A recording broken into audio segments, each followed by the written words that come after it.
I just lean over? No, I can kind of just lean like this if that's okay. Bonjour, good morning.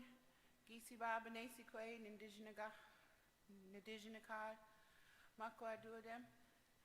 My name is Nikki Crowe in English. I'm from the Fond du Lac Band of Lake Superior, Chippewa, just north of here. My family is also from Bad River. If you know Lake Superior and that little thumb that comes out, it's over like that. And I also grew up with the Oneidas over by Green Bay, Wisconsin. My brothers and sisters are Oneida. Wendy Kay and Laura asked me to do a prayer and a blessing this morning, and I was honored to be able to help out with that. And when I talked to my supervisor, he suggested that we find an elder with a pipe carrier, and I worked on that some in the last couple of weeks, and we weren't able to get that person to come in here. So as a default, I'm here to be able to offer a little bit of a prayer, but I also encourage you to pray in your own way for the land and the water.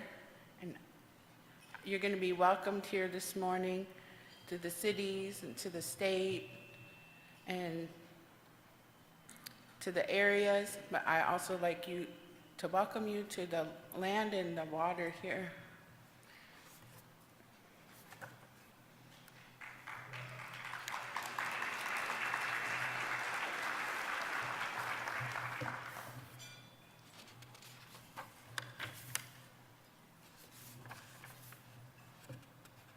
Yeah, I got nervous. I was going to tell you a story about asema and how we go about using that asema or tobacco.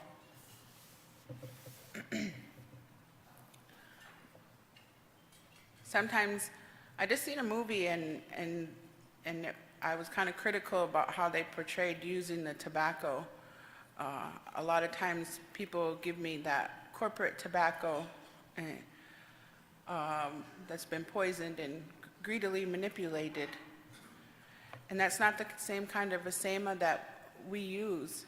And the asema that we use, even though it has that same scientific name, Nicotiana rustica, it's way before that it's been sold and, like I said, greedily manipulated and poisoned.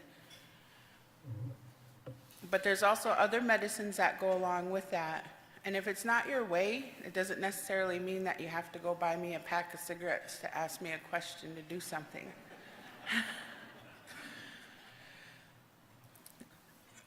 I was told a story about how we came, and there's different stories, and that's what makes us special, is that we have different stories for how things happen and how we learn. But the one I learned about the asema is that the Creator didn't give us wings or He didn't give us wings. He didn't give us the speed to chase for our food. He didn't give us those kind of claws. He didn't give us, like the turtle, he carries his house with him. We don't have a house to shelter us, so we have to build one. But we need those materials to build it and to protect ourselves. So as the Creator gave us asema, or tobacco, and said that when we need something, then we offer that and we ask for what it is that we need. But the asema that I know is a mixture of different kinds of medicines. So if we were to have a blessing and a pipe, I think about it as a scientist, why we do some of those things before we start. As a native scientist, that's just where my brain goes. Why would we do that? There's nothing really spiritual or magical about it. I don't understand how to speak to the bear. I don't understand how to speak to the plants. We don't speak the same languages. So I think about the medicines that goes into the pipe, that goes into the asema, And there's different medicines like the mullein or verbascum thapsus. There's the willow, or dogwood, Cornus sericea. There's a bearberry and a bear root. And when we come together and we make a decision for our community and we have that pipe, this is what I tell the youth about the tobacco, is that we pass that pipe around with those medicines in it in case I got a headache and maybe you bumped your toe, you know, and you danced too hard so you got a backache. How can we make a good decision if we don't feel good about ourselves, right? Or we're in some kind of pain. So we have that medicine, we take that time when we be mindful. You know? And they do say that the smoke from that pipe goes up, now they say above the pollution, but above the clouds for our, the ones who have passed on and our creators to hear. But I also think about the scientific and how we got to be here. How we've been native scientists for a long time. I think that some of that information might have been forgotten along the way, and we kind of have fallen in love with ourselves, as many others have, in that romanticized version. Pocahontas with her long hair. I wonder where she gets her product from. And she was always wearing that buckskin, and I never seen her sweat. She probably used that sage, I always forget. But we were a people of observation, and I remember when I was first starting out as a student at Haskell, and I worked in a lab at a big university nearby, and there was this thing called traditional ecological knowledge. And I wanted to study it, and I wanted to talk about ethnobotany. And the scientist in the lab, he said, "It's not a science, it's not a science." I said, "Well, why isn't it a science?" And finally, he said, "Because it doesn't follow the scientific method." And, but I would go back, and I was real persistent about it, and I said, "I want to study this ethnobotany and this botanist, this traditional ecological knowledge." He said, "You can't measure it. It's not a science. It doesn't follow the Western scientific method." I think I said it again and kind of tuned him out when he said it. But then I opened my eyes and I looked at him and I said, "You know, perhaps it's your scientific method that's flawed, not us. We've come a long way and survived a lot of different things, including the scientific method." It's through observation that we learn from the animals and the plants. We learn through the observation of the bear who knows her medicine. Earlier I said in Ojibwe that I'm Bear Clan. And she knew the medicines. The buffalo knew the medicine. I encourage people now to eat grass-fed buffalo because they still know the plants that are good for them. So if you don't, the buffalo does. We learned about taking care of our family from the wolf. That's my brother. We walked together a long time ago. But what happens to the wolf happens to us, and we see that still today in the policies. But it's through the observation of all of these things that has kept us here and will keep us here longer. And it's only been the last couple of years. I went to a great big conference in 2008 or 7 or 6 or 5. Anyways, it was my first one. Society of Economic Botany over in Montreal. And this program was about as big as this book, these 2 books. And there was a little part about traditional ecological knowledge. And now you see lots of people talking about that and how important it is. It's not rocket science. It's just a matter of listening and learning. And hopefully we'll all be able to do that from one another here. So now I'll go on with this prayer, and it'll mostly be in English. That's my assimilated language.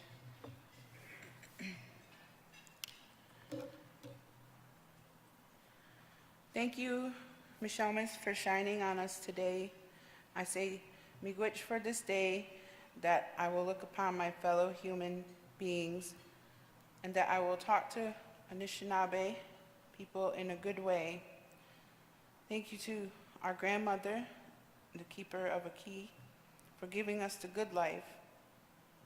Miigwech for the food, and nibe, the water. Miigwech for giving us the animals, and for the air that we breathe. I offer my asema to the four directions.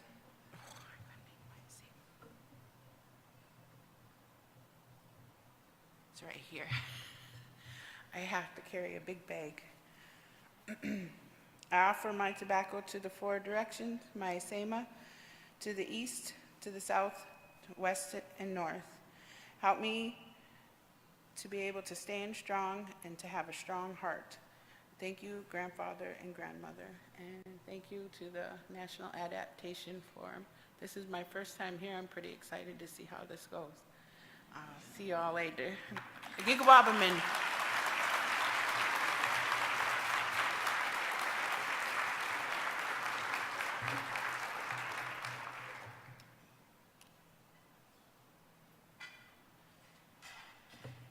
I brought a gift for that person who was going to do this today of maple syrup and wild rice. I'm going to take it home with me. Thank you so much, Nikki. I'm just kidding. I'll probably gift it to someone. Thank you very much, Nikki. Everyone, please join again in thanking Nikki for welcoming us.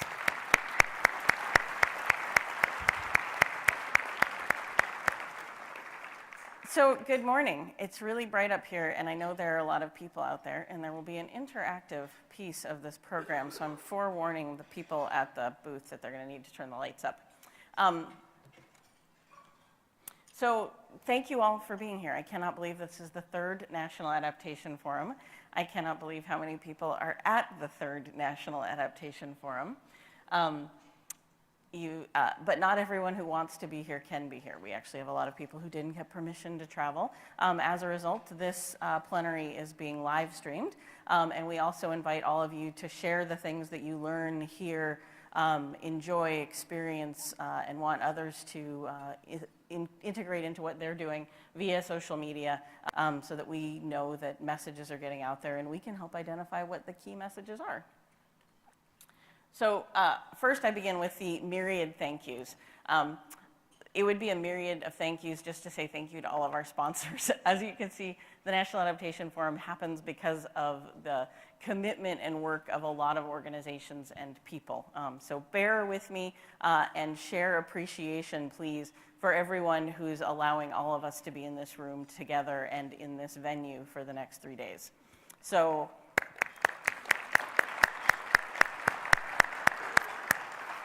The diversity of sponsors that we have really reflects the range of interests, geographies, any other way you want to cut it apart, groups of entities that are at this forum and support this forum. Next, I want to thank all of the committee members. So this is a really big program. It is 3 days with more concurrent sessions than I can count on my fingers. And that program gets put together because of the commitment, first, of a steering committee that is comprised of people from, again, a broad diversity of interests, who help design what are going to be the goals of the forum for the year that it happens, and what should be some of the key content pieces that we work to build. And then a program committee gets put together. Some of them are selected by steering committee members, but other people kindly volunteer on their own to review the hundreds of submissions that come in. Because this program, unlike a lot of other meetings that are out there, is run by and for the community. You all submitted all of the content that appears in this program, and then a group of your peers helped select what should actually go into the program to make it as interesting and engaging and diverse as possible. So huge thanks to all of the people who donated literally hundreds of hours of time to make what you will experience over the next 3 days happen.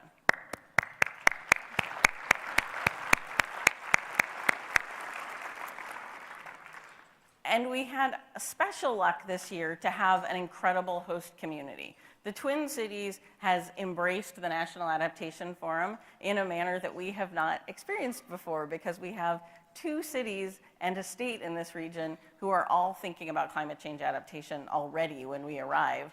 And as a result, we had 7 members of these committees who were from local organizations, either from the local government, from federal agencies located here in the region, from state agencies, and from the university. So special thanks to those 7 members who represent community groups, academia, government. Thank you so much.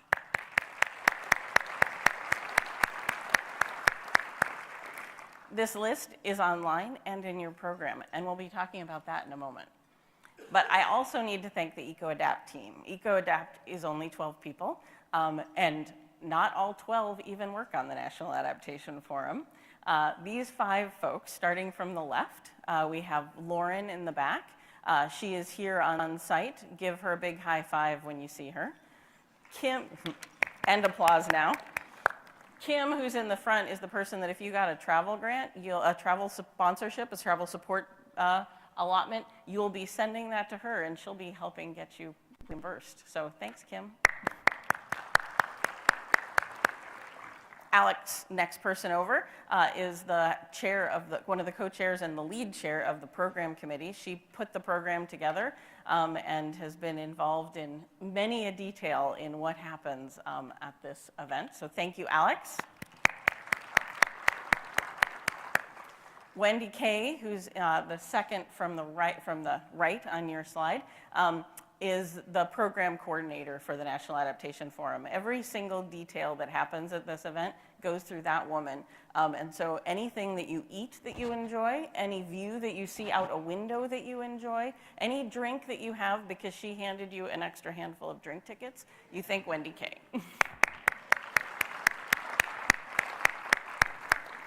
And then finally on the far right is Lori, who is not here today, but she is EcoAdapt's controller, and any funds that were allotted to make this happen, she had oversight of. So thanks, Lori.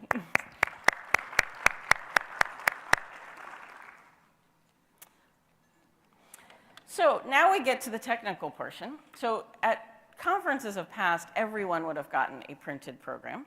This time we asked many of you, do you want a printed program? And we were thrilled that most of you said no, because that meant that we didn't have to print a whole bunch of these things that would then be recycled.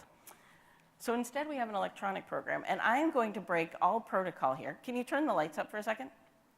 Because I do, in fact, want to see the violation of the top of head index, which was a measurement that was determined at the California Adaptation Forum, wherein I was in a plenary that was, I'm not entirely certain, being well received by the participants at the time, because I was at a table at the front of the room, and I looked out, and the person sitting next to me said, we can see the top of everyone's head, because everyone was doing this. Or they could have been tweeting the fascinating content that was going on. I don't know. But right now, I'm going to ask you to show me the top of your head. And if you can turn the lights up even more, that will allow me to actually take a picture of the top of everyone's head and embarrass them all later. There will be a shaming event at the end where I say, man, I saw the top of all your heads. So if you can grab your device and go to your browser and point it toward nationaladaptationforum.org/program, I'm going to take you on a quick tour of the program so that you can appreciate how awesome and wonderful it is, while I also take this picture that I can then use later on. Excellent. Nicely done, people. Thank you for capitulating to that. All right. So back to the program. You should have a screen that looks like, ooh, does that pointy thing not do anything at all? Okay. So bottom center of the slide, you see a little menu that shows you the program. You should be able to see that on your device. I'm going to ask you all to, it probably has Tuesday already highlighted. If it does not, please click on Tuesday and then scroll down or up, depending on how you say that. I'm not going to try and convince you one way or the other, until you see the day hour by hour. You can see that right now we're in the opening, then there's going to be a municipal plenary as part of our 5 plenary series, and then if you scroll down to 11:10, you get to the meat of the matter, which is concurrent session number 1, where the tremendous work of the program committee will suddenly come to light for you. If you click on that and scroll down, you will see every session that is appearing in concurrent session number 1. And let's click on the first one. Climate equity is climate smart. When you go into that, you will again scroll down or up according to your choice. You will see the abstract of that program.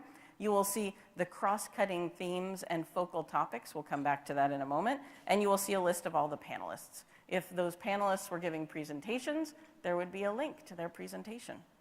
If you go back up to those cross-cutting themes and focal topics, you will notice in this top menu that you could find all the relevant content that has to do with themes or topics by clicking there initially. So if you came here because you only wanted to see using nature-based solutions, you could find that under themes and not have to go through session by session.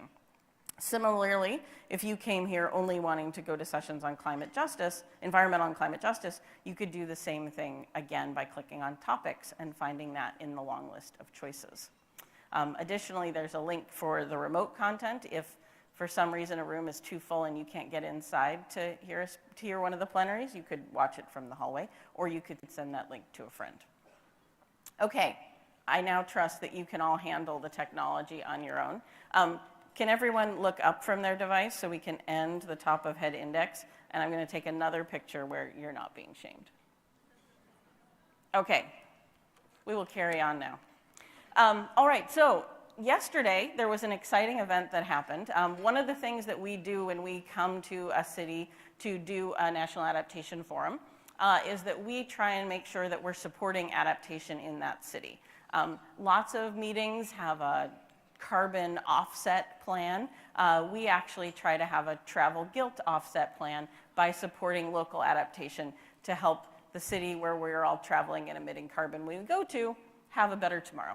So the city of St. Paul has actually already been taking on an effort to replant trees for species of trees that are being lost because of climate change. So yesterday that event happened. So you can't volunteer anymore to help with this effort, but you can still donate money to help support ongoing tree replanting with new species from farther south. So please support the local effort in doing that, because they're planting trees for tomorrow in St. Paul today, although actually they did it yesterday, so you missed it. Technical note 2, promoting your work beyond the forum. So we're all here at the forum. We're all going to have great conversations. We're going to network. You're clearly not going to get to every session and hear every talk you want to hear. And then for the people who aren't here, they're also not going to get to every session and hear every talk they want to hear.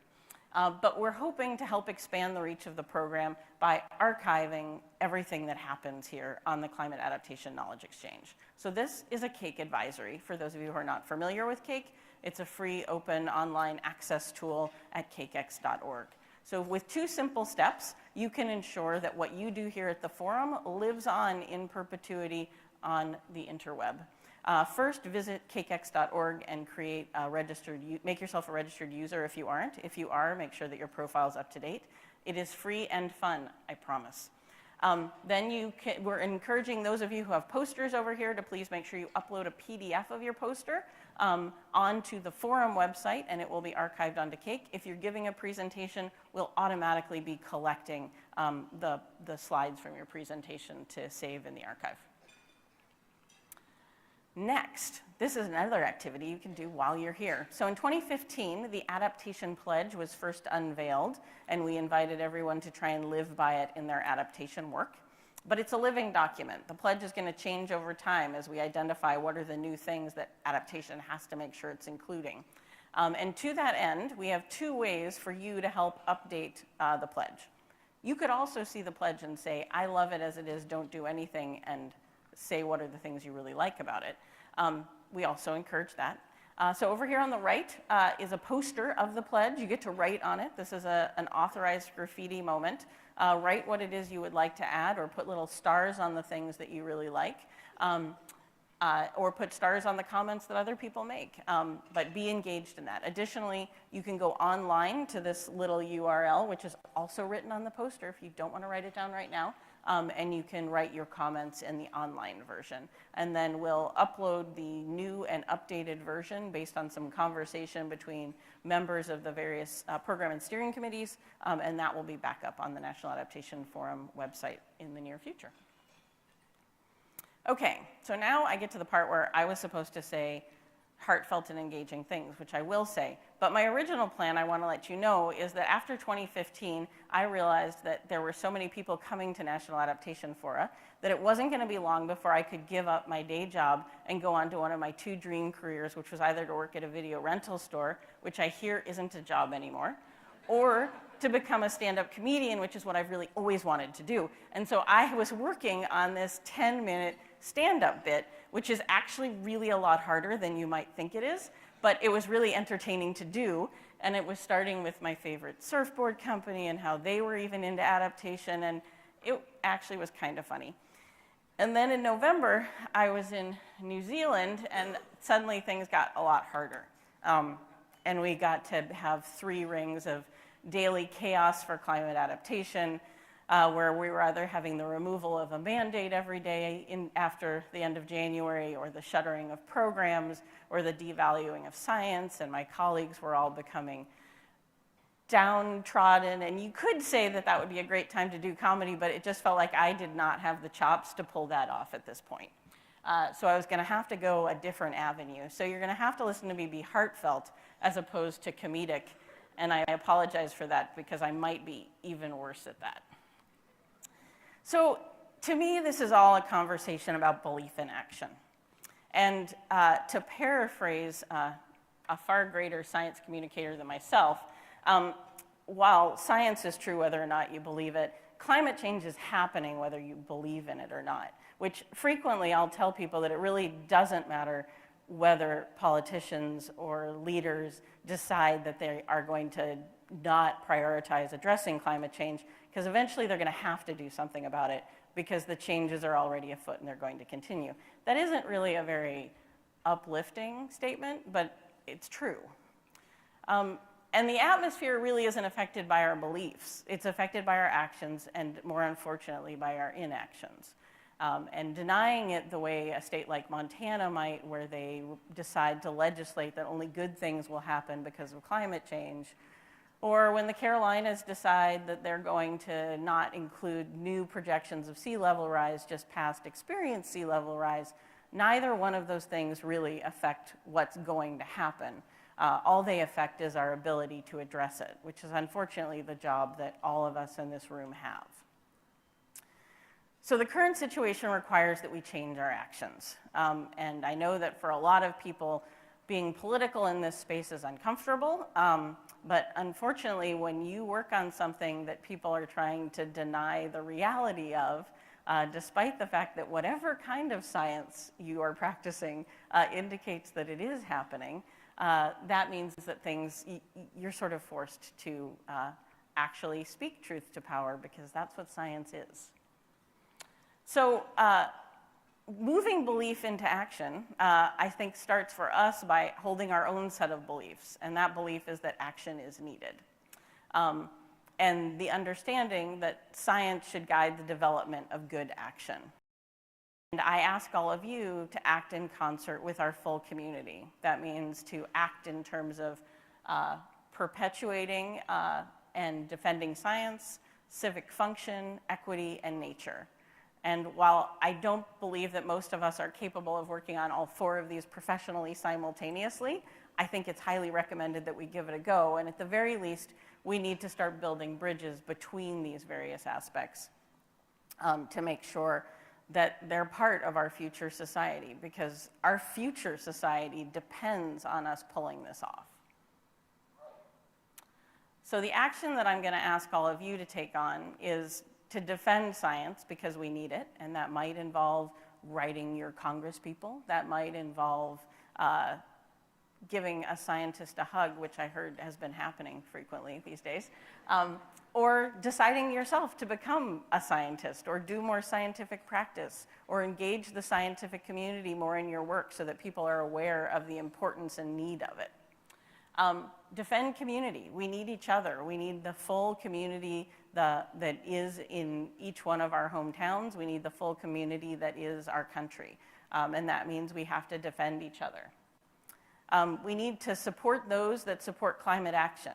There are people still moving this ahead. I'm happy to report that we have several politicians who will be speaking to us after I am done, who will share the highlights of what they have been up to. And I think we all have local heroes in our regions who are taking this on, and there are national heroes, and we just need to support them to keep moving things forward. We also, as individuals, have to be the individuals that support climate action. And that can be incredibly simple. That can be going to your city council meeting and asking city planners, are you doing a capital project that's not thinking about what climate change means in the next 30 years? It can be more complicated, like writing an analysis of a national plan. But whatever you do, make sure that you're supporting climate action. And be the people that take that informed climate action. I actually have a friend who's running for city council. I don't think it's something they ever thought about doing, but post-election they suddenly thought that that was an important thing to do. But again, you can do it at any level that works for you. Because resilience is resistance, resilience is persistence, and resilience at the end of the day for climate change is insistence. We have to insist that everyone do this because it's just prudent, good action. It's not politically one way or the other, it's reality and it's truth. Okay, so I leave you with this charge. Don't let a skateboard company have a better adaptation action than you do, which I would argue the Shut Skateboard people are really onto this. I want you to have a great week at the forum. Hopefully some of you were at the meet and greet last night, which was fun and networking, but tonight the gauntlet is thrown down. Tonight is the first Margaret Davidson National Adaptation Forum networking reception. How many people in the room know Margaret Davidson? She is one of the best networkers I've ever met, and so this evening you are all challenged to network like Margaret Davidson would network at a networking event, which means that tomorrow I should be able to ask any one of you to name everyone in the room and you'll be able to do it. Make sure that you're sharing everything that you've learned so far. We all need to help each other. One of the big challenges is not actually the loss of data from the federal government, which is a challenge for us. One of the big challenges is a lot of what I refer to as the interstitial tissue, the connective functions that have been created by some of the federal programs that we potentially could lose. We need to make sure we're making up for that by sharing and engaging as a community even more. Learn as much as you can while you're here, and then finally, while you're here and when you leave, I want to make sure that you're taking action. So don't just learn, don't just talk, actually do stuff. So get out there and act. Thank you all very much.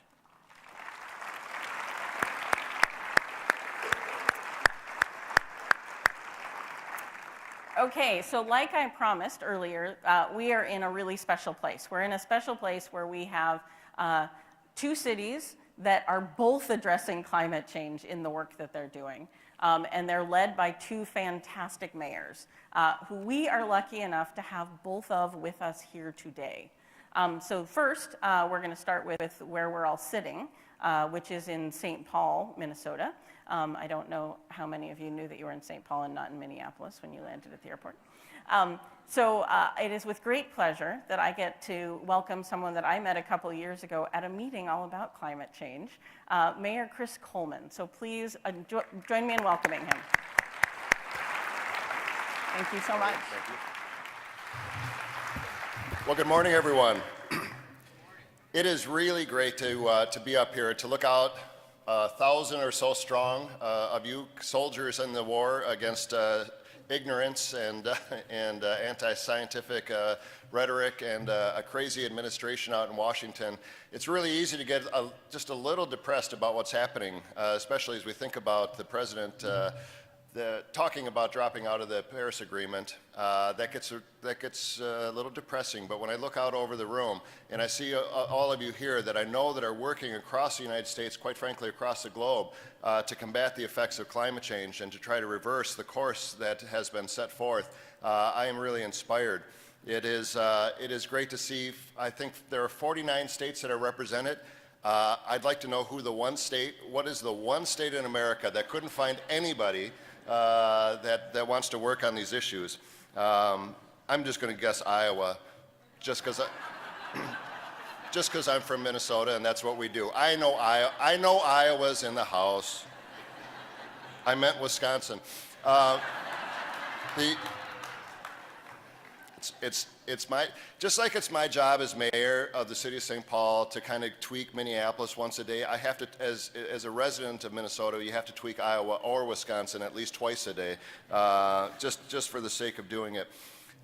Look at folks, it's so good to have you here, to be on the banks of the Mississippi River, but most importantly to be in this facility. You're in one of the greenest, if not the greenest, convention facility in the entire country.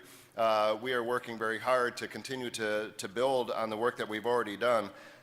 We have solar panels, one of the largest solar panel installation in the Midwest on this building. We recycle nearly 70% of the waste that is generated in this facility, and we're continuing to get even better about that. That was a battle that we fought. Ann Hunt, who is my sustainability coordinator, when she first came, when we first came into office, started working with the facility here to really set out, not necessarily to make it the greenest facility in the country, but just to say we needed to do better. We needed to do better on recycling, on energy efficiency, and we got pushback on that because that was a big change at the time. It's kind of funny. I've been in office for 12 years, and you think about some of the how much we have progressed in a lot of the areas of conversation, that we've gone backwards in others. But in terms of recycling, in terms of sustainability, in terms of energy efficiency, in terms of paybacks when we retrofit buildings, we used to talk about if you could get a payback in 7 to 8 years, that was a worthwhile investment. Now we're sometimes talking of periods of months that we receive paybacks because of the energy efficiency of light bulbs and various things. So we've made a lot of progress, and this facility is certainly one of those prime examples of what communities across this country can be doing if they set their mind to it.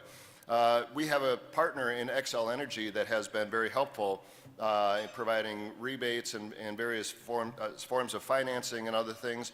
But one of the things they have developed is that EcoAdapt.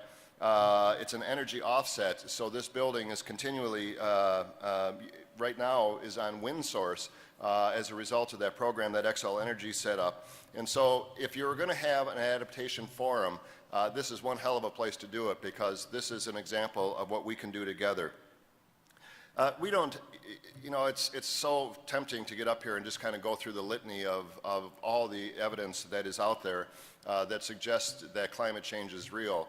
And I know you all know it, but I think it sometimes is important for us to remember, to think about the fact that this year we measured 410 parts per million of carbon dioxide in the atmosphere. It's probably the heart, you know, in millions of years. That's the highest recording that we've ever seen. Minnesota is right now in the 20th straight month of above average temperatures. We've increased our temperature about a half a degree every decade since 1970. We are seeing rainfalls in amounts that we have never seen, and the intensity of those rainfalls is incredible. Our state climatologist, our former, he's just retired, Mark Seeley, talks about the fact that the deniers, and I don't know that that's the right, we should figure out a different way to talk to folks that are disagreeing with us on this issue, but they talk about, well, all these temperature records that were set in the 1930s, what about those? And we had a huge heat streak back then. But Mark Seeley points out that if you look at the heat index, if you look at the moisture content in the air, in the impacts and what that heat feels like, it is very, very, very significantly different. I mean, heat indexes exceeding probably 20 or 30 degrees over what they were during that hot streak in the 1930s. So we continue to look at those bits of evidence. In the state of Minnesota, it is having a direct impact. I often talk about the fact that my first climate adaptation in the city of St. Paul was I had to have my Parks and Rec director build 3 refrigerated outdoor hockey rinks so that kids could skate in the city of St. Paul. That is insane. I mean, the one thing all you people think about when you think about Minnesota is how damn cold it is, and I can't even get decent ice for our kids to skate in the winter, and I had to build outdoor ice rinks to be able to deal with that. I didn't think of it as an adaptation strategy. I just had noticed that that we hadn't had a great skating rink for a couple of years. I actually asked Mark Seeley, I said, when did you start attributing the impacts of climate in the state of Minnesota to climate change? When did you first start noticing that? And he said 1991. And that was actually kind of comforting to me because my daughter was born in October of 1991. A week later, we had one of the largest snowfalls in the history of the state of Minnesota. We had 30 inches of snow on Halloween evening, and I was just blaming my daughter all these years, saying you have changed the climate in the state of Minnesota. But Mark assured me that it wasn't Molly's fault, but I'm still holding it over her head. I mean, we're seeing right now here across the river basin, across the Mississippi River Basin, examples of extreme weather conditions that are having a huge impact. We're not seeing national disasters. We're seeing localized disasters that are adding up to billions and billions of dollars worth of damage and direct results of changes in our climate. At one point, just recently, in the last couple of weeks, 2/3 of Missouri and more than half of the state of Illinois were under a flood warning. The state of Arkansas and Missouri were both under a state of emergency, and those states are now pursuing a federal disaster declaration. Over $50 billion in natural disaster impacts within the Mississippi River Valley have occurred since 2011. On average, over the last 5 years, disasters are costing the Mississippi River economy as a whole close to 3% annually. I am the head of a group called the Mississippi River Cities and Towns Initiatives. It is 75 mayors all the way from the headwaters of the Mississippi down to the Gulf of Mexico. And it is cities in red states and blue states. It is small mayors, small town mayors, larger city mayors. And we are dealing with the impacts of our economy because of the extreme conditions. One year we'd have a drought on the Mississippi River. The next year we'll have extreme flooding. And that has an impact not only for the 20 million people that are drawing their water, their drinking water on a daily basis from the Mississippi River, but it affects commerce. It affects the ability to move goods up and down the Mississippi River, and it has a huge impact on our state's economy. I think that's one of the things that we need to start talking about more forcefully. It's not only the impacts, the negative impacts on our economies. If you're up in Roseau, the Polaris snowmobile company that has been in business for 100 years is now, their snowmobile business has plummeted because there are fewer and fewer days in the course of a winter where people can snowmobile. That also affects the tourism industry across the state of Minnesota. The Birkebeiner, which is one of the largest cross-country ski races certainly in the United States, in Hayward, Wisconsin, had to cancel this year, and it cost the economy of that region millions and millions of dollars, where millions and millions of dollars is really the large bulk of their economy, and it is a disaster for those resort owners up there and the restaurants and all of those folks. We had a delegation that went to Paris through Mississippi River Cities and Towns Initiatives. You know, the nice thing is the mayors were kind of the cool kids over in Paris because while the world leaders were talking about what they would do if they could only reach an agreement on COP21, the mayors were gathering in City Hall in Paris and talking about what they were doing and the very specific strategies to reduce greenhouse gas emissions.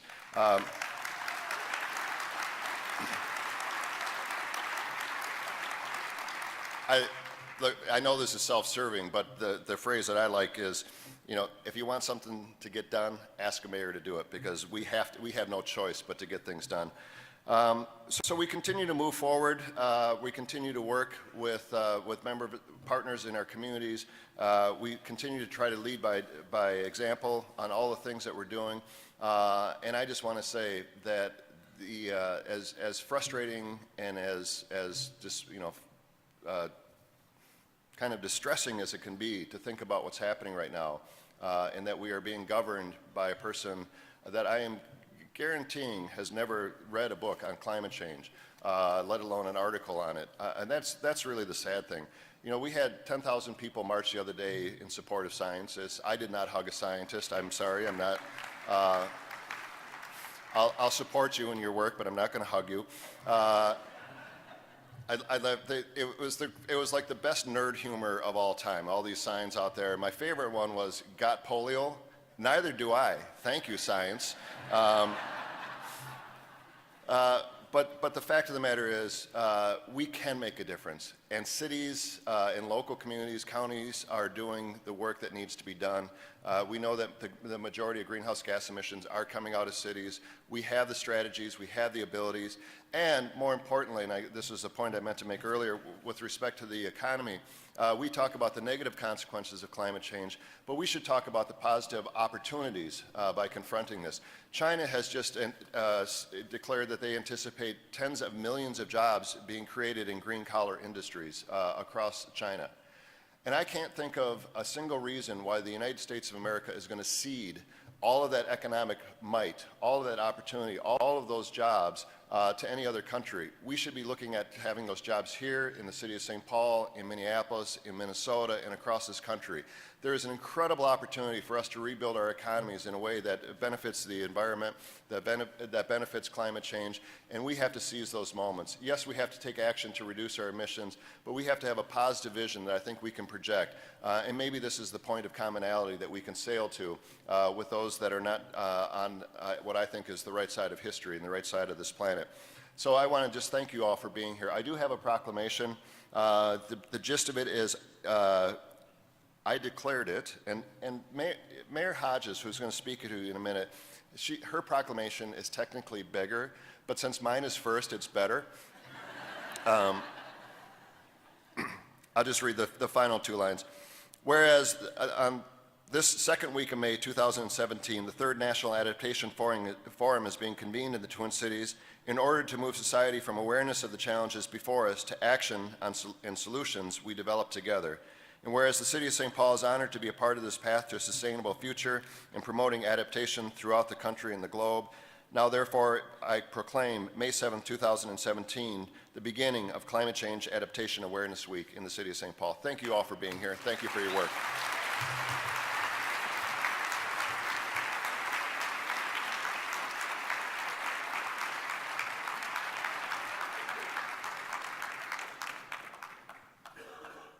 Okay, so I have now had victory for both scientists and Iowa by, I've created détente between Minnesota and Iowa. I think as an Iowan and a scientist, I have hugged the mayor of St. Paul.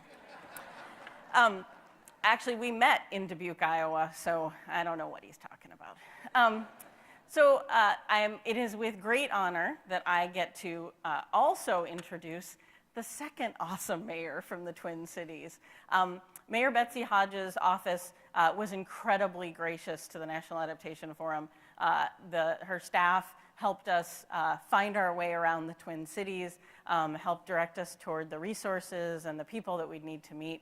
And I am just so thrilled to have two cities working together, albeit with a little rivalry, apparently. Hers is bigger, just saying. So thank you, and join me in welcoming Mayor Hodges.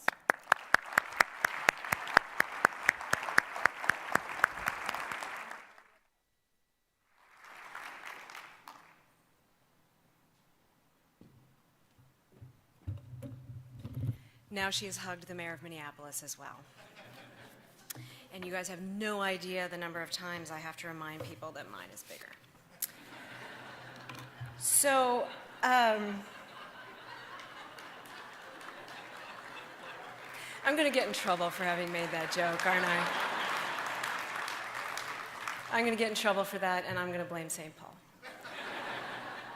So I just want to start by saying I am an elected official, I am an executive elected official, I am a politician, I am a policymaker, I am a city leader, and I know that climate change is real.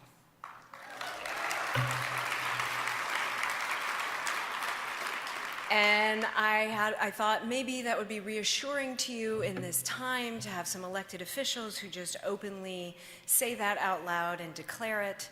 And not only are we not erasing references to climate change from the city website, we are deepening and strengthening them because it is one of the biggest issues we face as humanity, let alone as a city.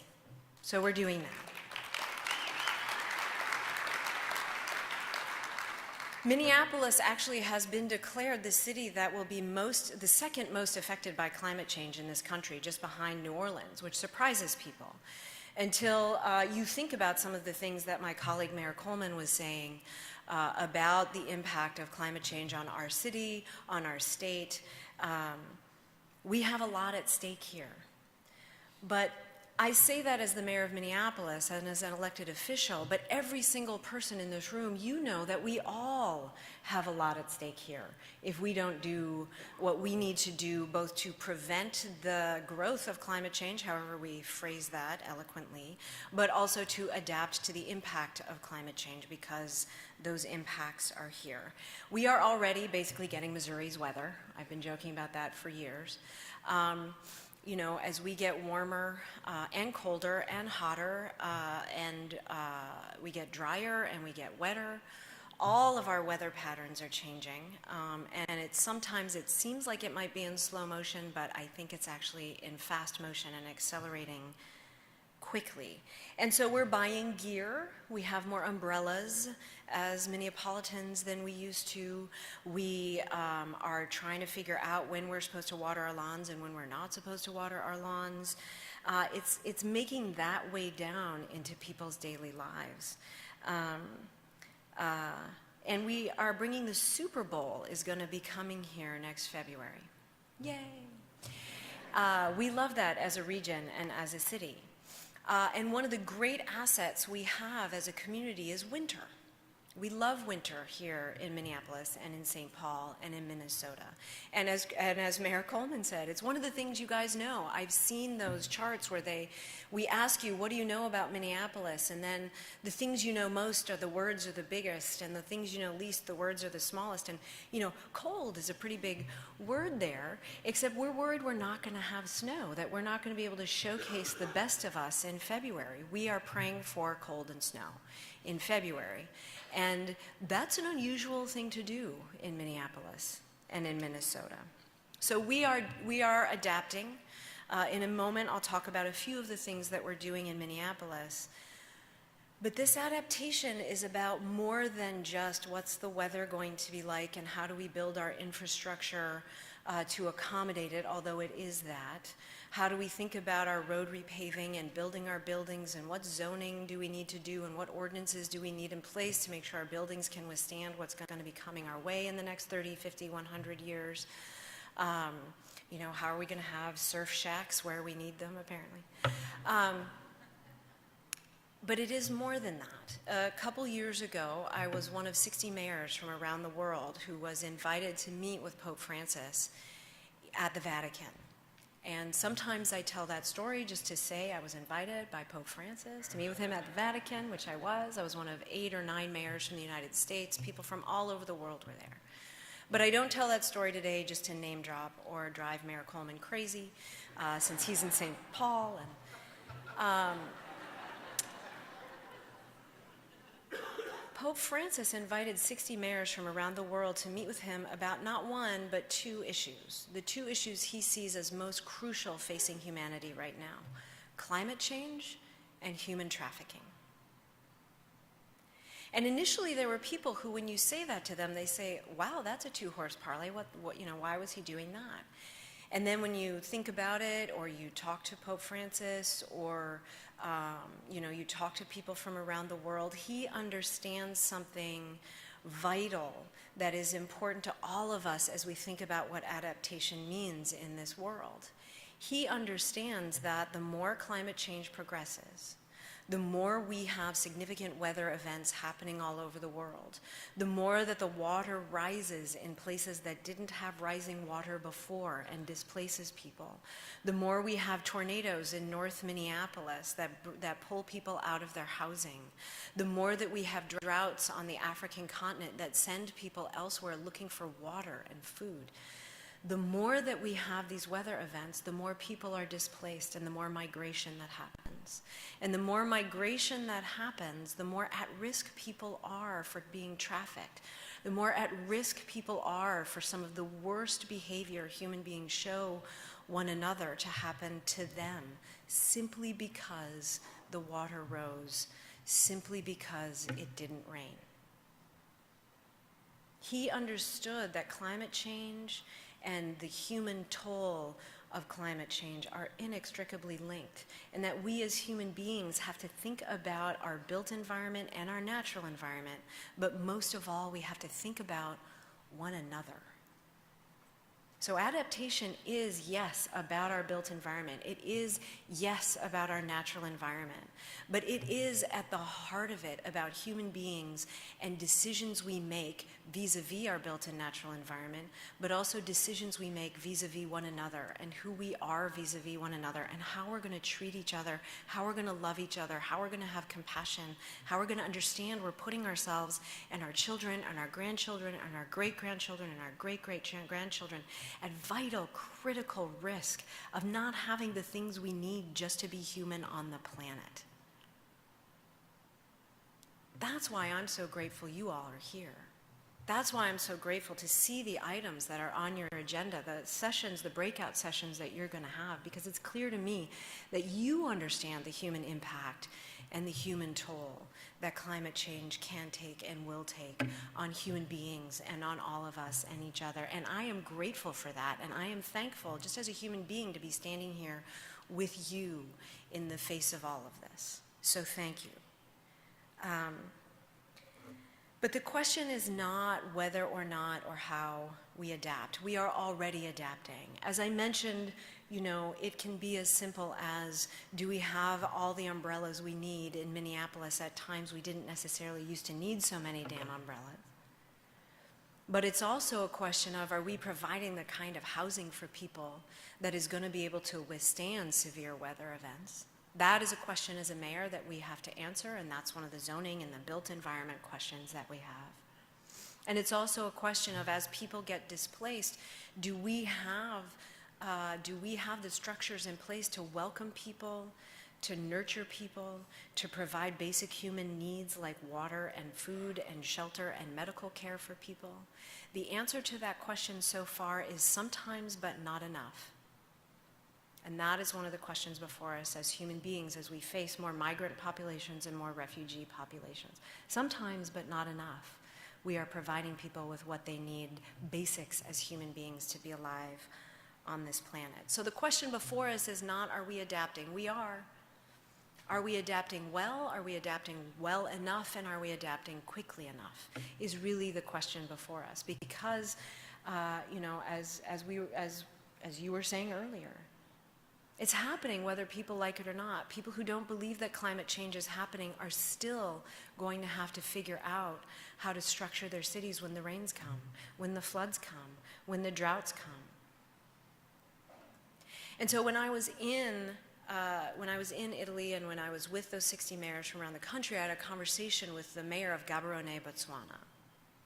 And Gaborone, Botswana feels very far away sometimes.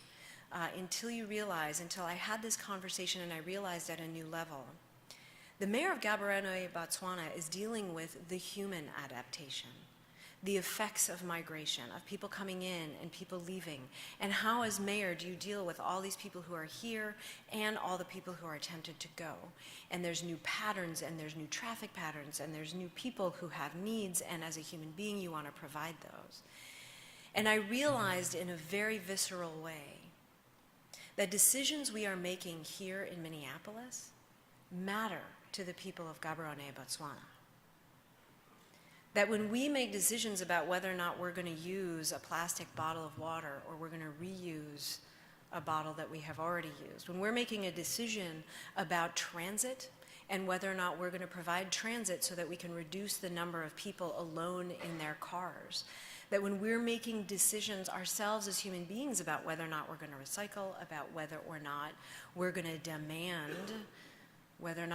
demand renewable energy goals and that our cities and our states and our countries meet them, that decision to create an emission of one variety or another doesn't just fly up above our heads in Minneapolis, affect the ozone layer above our heads in Minneapolis, and then we just feel the impact above, down below again in Minneapolis. What we're doing to the nurturing life source above us and to the waterways and the water sources around us, but what we're doing, what goes up above us, actually goes around the entire world. And it has an impact on weather patterns that have an impact on the people of Gaborone, Botswana. We are all connected here. And the biggest adaptation we get to think about is how are we going to come together with more compassion and love. And so I remember that in Minneapolis as we're doing our climate action plan, which we have our climate action plan in place. We adopted it in 2013. It's a roadmap to reducing our city's climate impact. We intend for our emissions to decrease by 30% in 2025 and a targeted reduction of 80% by 2050.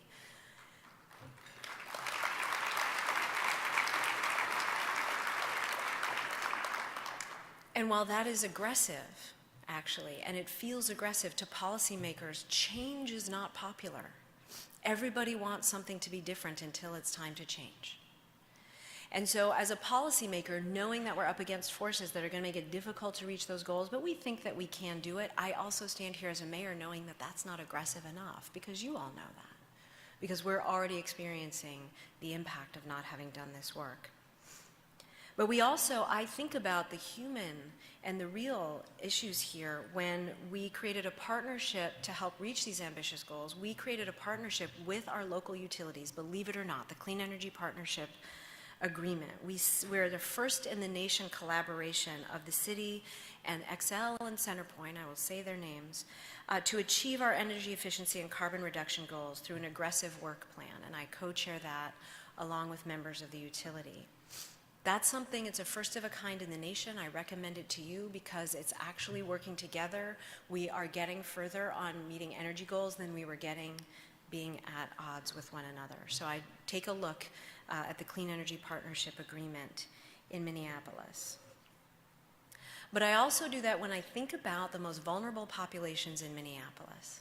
Environmental justice and climate justice at the heart are about making sure that people who are subject more to the impact of our decisions about how we use our resources. It's a very delicate way of putting that, I think. That the impact of climate change is going to hit them most harshly, because the impact of what we're doing to create climate change is already hitting those communities most harshly.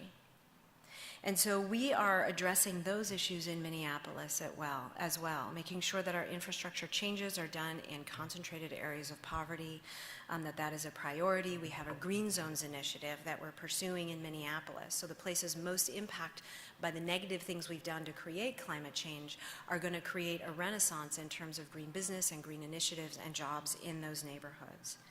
We cannot address climate change without addressing climate and environmental justice.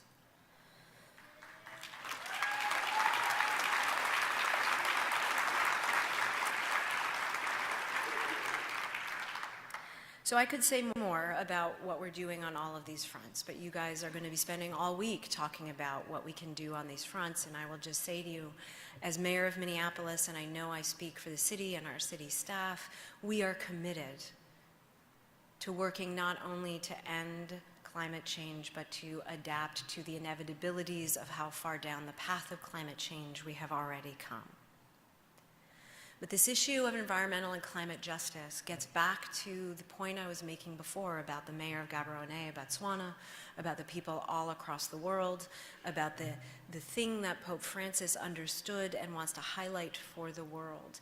There is no divorcing climate change from community and community from climate change.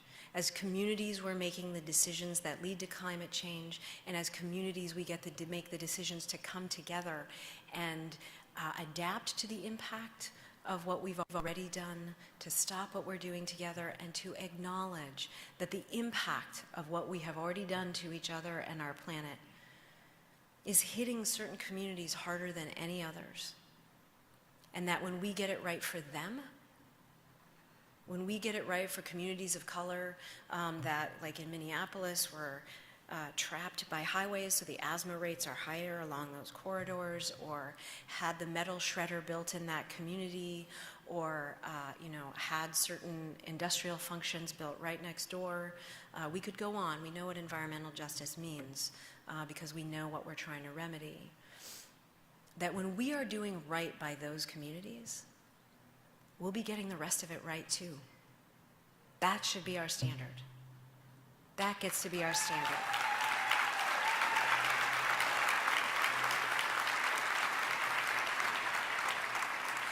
When we are doing right by low-income communities and by communities of color that are most impacted by climate change, we will be doing right by everybody. So let's use that as our standard moving forward. Let's have the human toll be the biggest question about how we're adapting. Let's have the human toll be the thing, because that's what's going to connect us person to person. So as I said, thank you all so much for being here. Thank you for your dedication to this work, to this planet, and therefore to one another. We've got a lot of work to do, and I am hopeful about how we're going to be able to do it together, because we are together in this room today. Have a great week. Welcome to the Twin Cities, and I appreciate you.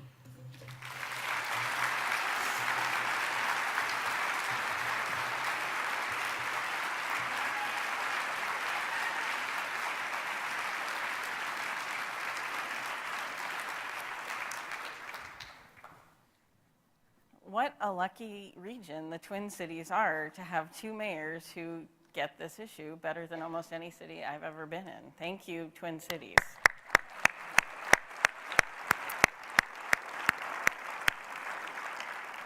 So the commitment from the state of Minnesota to welcome us to having the National Forum here did not end with merely the mayors. We also have a welcome from Senator Al Franken, who could not be here today. Apparently there's important stuff going on in the Capitol. Who knew? But he did send a video. So we have a brief welcome video from Senator Franken. Roll the tape. Hi, I'm Al Franken. I'm sorry I couldn't be with you today, but I want to welcome you all to Minnesota. I also want to commend you for joining EcoAdapt's National Adaptation Forum to learn and share the many ways we can promote climate adaptation strategies. Climate change is an existential threat to our planet and to future generations. Unless we act aggressively to reduce emissions, we will see temperatures and sea levels continue to rise, and we will face more frequent and severe extreme weather events.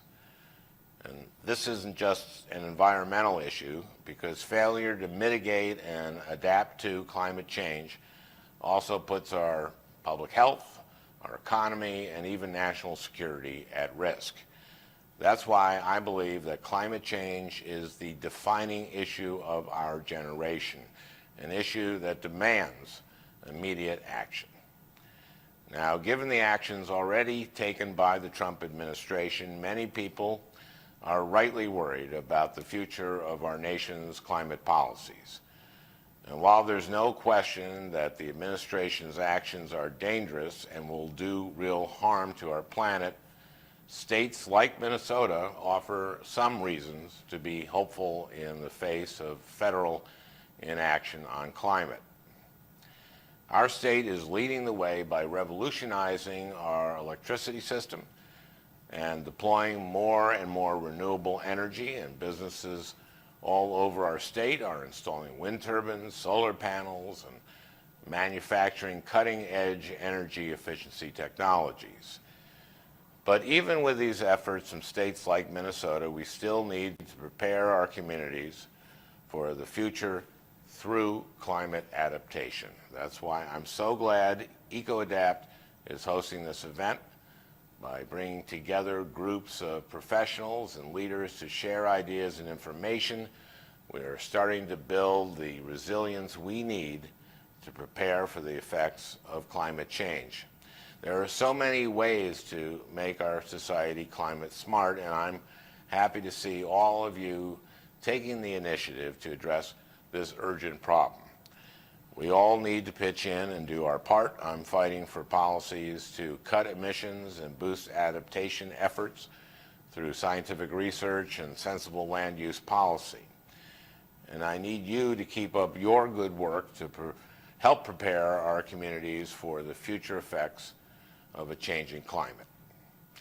Thank you again, and please enjoy the rest of your conference.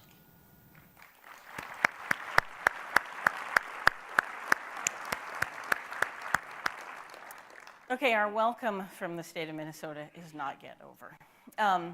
one of the two words resonated in what Senator Franken said there when he said that this is the challenge of our generation. Well, our generation in this room is not one generation, it's many generations. And I'm very pleased that this year for the National Adaptation Forum, we're increasing the voice of youth in the program. And to that end, we've invited the great folks at Climate Generation, which is located in Minneapolis, to bring a few members of their group to share what they're thinking about the climate change challenge, and also to engage with you a little bit about our generation versus their generation, and they might be holding us accountable or something. We'll find out. So Jason Rodney from Climate Generation is going to come up and begin their program, and I'm really excited to have them join us. Thank you. Hi, everyone. I'm Jason. I coordinate youth environmental activists of Minnesota at Climate Generation, which means I have the privilege of working with high schoolers across the metro area, the Twin Cities, to come together working on climate solutions and social justice. So I want you to think about the town where you come from and youth you might run into, bump and walk in the streets. Those of us who are older than 18 tend to lose sight of the fact that youth are equals, are powerful people, as powerful as us. So I have the privilege of working with people who have been organizing to show up at the Standing Rock Reservation with water protectors. People who met with Governor Dayton just this March and brought demands around climate justice to move our state forward even further. People who are taking action on a daily basis to bring their peers and the communities around them to solve this and to adapt holistically and with love and justice together. So I'm happy to pass the mic to Hafsa Islam, who is with one of our partner organizations, Minnesota Interfaith Power and Light.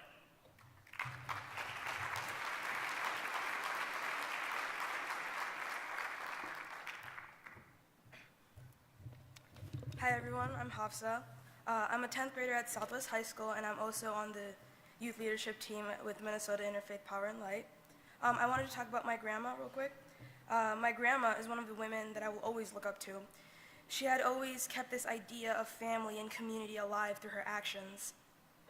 There's this story that I got to hear about from my dad where he described to me this time where devastating floods started to become the new normal in his village in Bangladesh.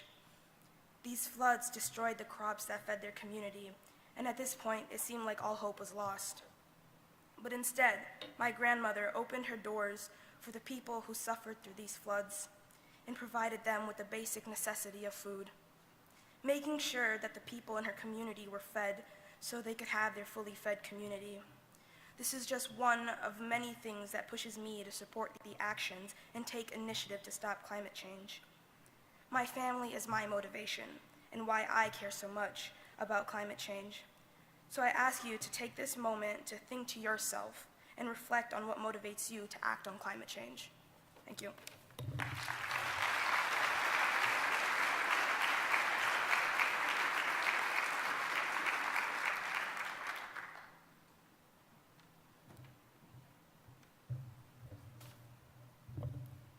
Hi, my name is Isabel, and I'm a senior at South High School in Minneapolis and part of Youth Environmental Activists of Minnesota. I was raised in a middle-class neighborhood in South Minneapolis.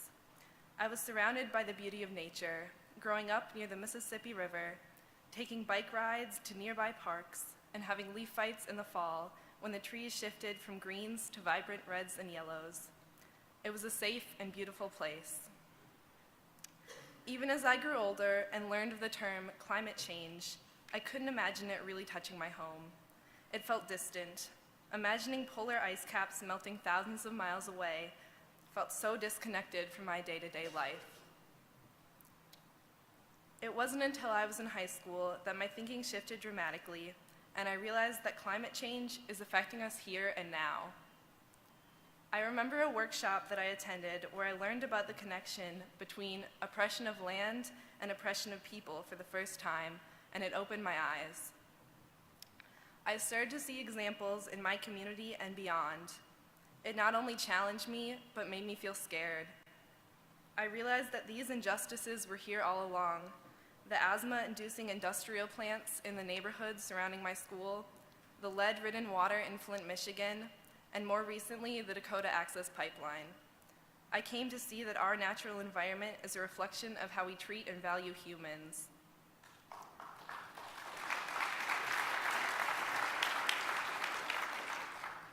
Like a lot of people, I have trouble absorbing scientific data or policy-heavy jargon. It doesn't connect with my reality or motivate me to make change. But when I began to notice how people and communities are suffering, I felt a pull towards climate action that I hadn't before. I often feel invalidated as a young person when talking about climate change because I don't have the expertise, authority, or credentials. But regardless, my voice is important, and my experiences, like yours, are my expertise.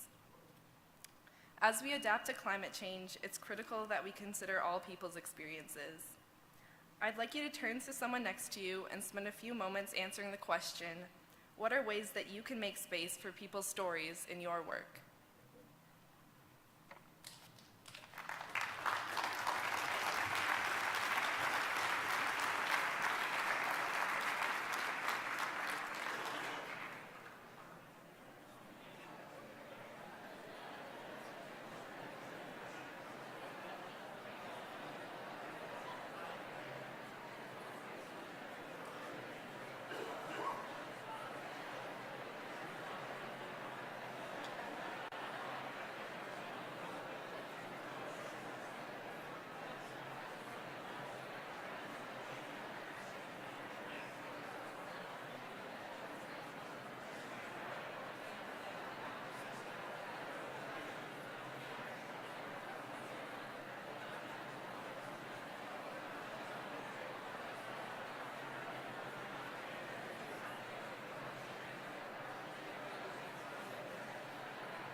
If everyone wants to finish up their thoughts and bring it back in.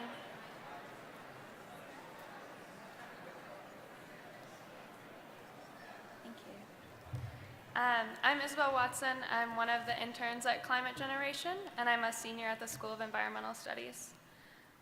It took me a while to recognize that as a youth, my voice was important, and that I could also contribute to change.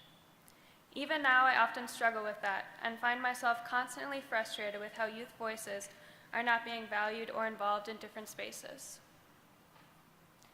My most recent and vivid experience with this was when I was in Marrakesh for COP22, the international negotiations on climate change. At COP, everyone is given a badge with a different color on the bottom dependent on their role there. Mine was orange because I was an observer. The negotiators and country representatives had pink on theirs. Everyone was milling about together in the same places, so it was easy to approach the negotiators if you wanted to. So my friend Justin and I started the Pink Badge Challenge to see who could talk to more of them each day. Because it is hard to just walk up to people and talk to them in settings like that, we started a video project around the question, why are youth important in these spaces? We talked to a lot of folks and got some really great answers. This made me feel really good and gave me a lot of hope about the continued involvement of youth voices in professional places like that are often and traditionally dominated and run by adults. But that hope only lasted until I started to dig a bit deeper. When I got great answers, I started following up with questions about how if youth are so valuable and necessary to this work, how are they involving them? I didn't get a single answer from any one of the negotiators. This was really frustrating and extremely disheartening, because I see this play out in so many spaces. I see a direct parallel with politics here.